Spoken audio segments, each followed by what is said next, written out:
अप्पे बनवण्यासाठी एक मोठी वाटी तांदूळ, त्याच वाटीने मुगाची डाळ, अर्ध वाटी उडदाची डाळ, सर्व डाळी 3 ते 4 पाण्याने स्वच्छ धुवून घेतल्या. रात्रभर पाण्यामध्ये भिजत घालायच्या किंवा दिवसा घातल्या तरी पण चालतात. मी दिवसा घातलेल्या होत्या, त्यामुळे रात्री सर्व डाळी धुवून परत वाटून घेतल्या. रात्रभर त्या तशाच ठेवल्या, त्यामुळे पीठ आपलं छान फुलतं. अप्प्यांच्या पिठामध्ये टाकण्यासाठी कांदा, कोथिंबीर, टोमॅटो बारीक कापून घेतला. चवीपुरते मीठ टाकले, चिमूटभर सोडा टाकला व परत एकदा अप्प्यांचं पीठ चमच्याने खालीवर करून घेतलं.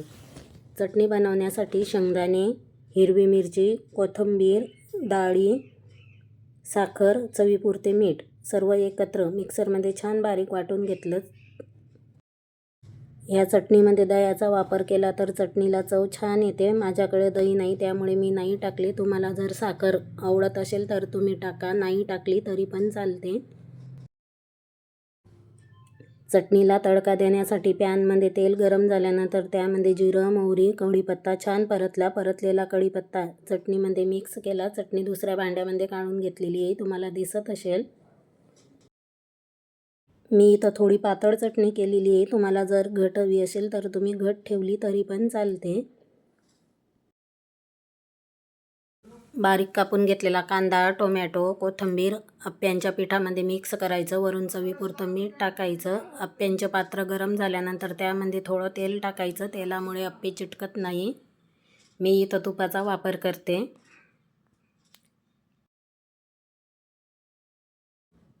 अप्पे पात्र छान तापलेलं होतं, त्यामध्ये थोडं तूप टाकून दिलं आणि सर्व बाजूने तूप पसरवून घेतलं.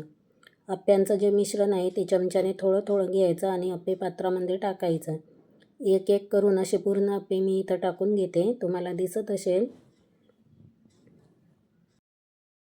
अप्पे पात्रामध्ये सर्व अप्पे टाकून घेतल्यानंतर त्यावरती झाकण ठेवले. 10 ते 15 मिनटं कमी गॅसवरती तसेच ठेवून दिले.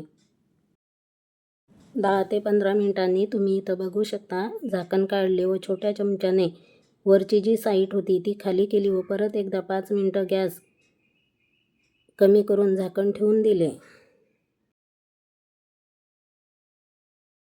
5 मिनिटांनंतर अप्पे पात्रामधले सर्व अप्पे एका ताटामध्ये काढून घेतले. अप्पे पात्रामध्ये जे राहिलेलं मिश्रण होतं त्याचे अप्पे परत एकदा टाकून दिले.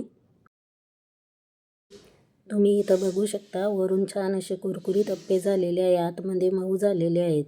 खूप छान होतात मिश्र डाळीचे अप्पे. तुम्ही पण करून बघा. कशी वाटली तुम्हाला माझी अप्प्यांची रेसिपी ते पण मला कमेंटमध्ये नक्की सांगा.